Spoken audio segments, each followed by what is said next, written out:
We have Wonder Boy versus Shavkat Rakhmonov. Another one you don't know about on that same card, Paddy Pimblett versus Tony Ferguson. Former light heavyweight champion Yuri Prochazka faces former middleweight champ Alex Pereira for the vacant 205-pound title. Leon Edwards versus Colby Covington will headline our last pay-per-view of the year with the welterweight title on the line.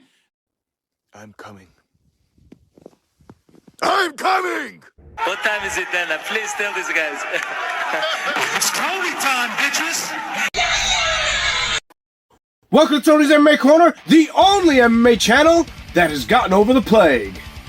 I am your host, Tony Sepulveda!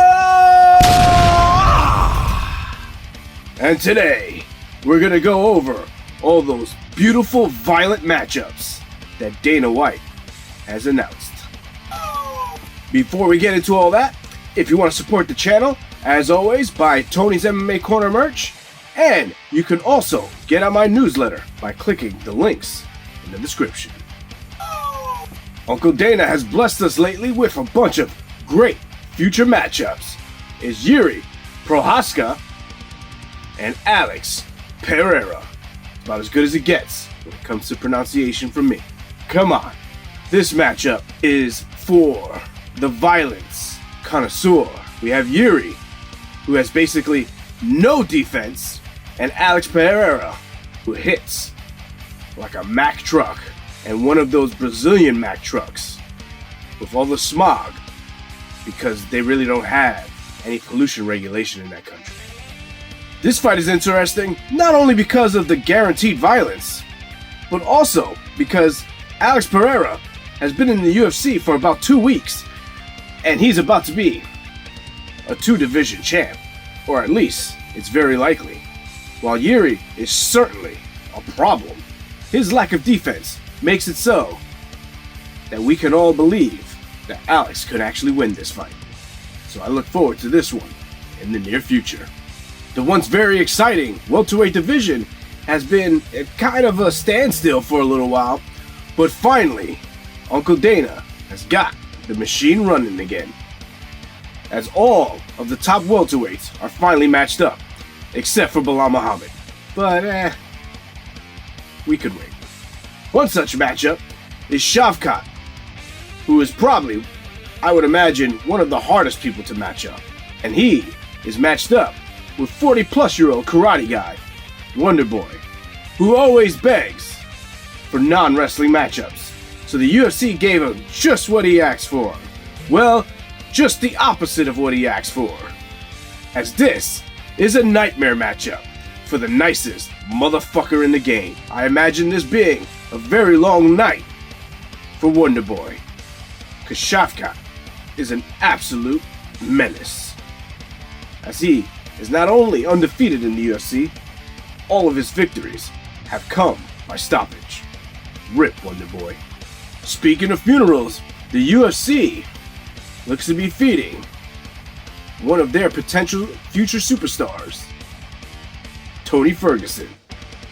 Now, Tony Ferguson is a sad tale of a man who went on a 12-fight violent winning streak. You have to remember, this is a guy that some of us actually thought could beat Khabib. Boy, were we retarded. Dana White recently announced that Paddy Pimblett is the next guy to get the rub from Tony Ferguson. Tony Ferguson went from a 12-fight win streak to now a 6-fight losing streak, and it looks like it's going to be 7.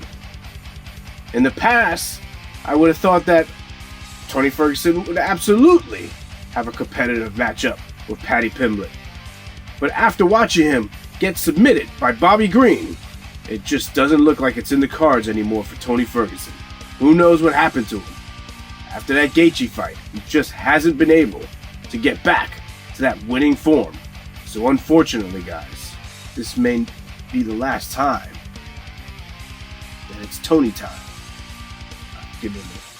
Finally, after much back and forth between Leon Edwards and Colby Covington, this title fight finally has a date, and it will be in December.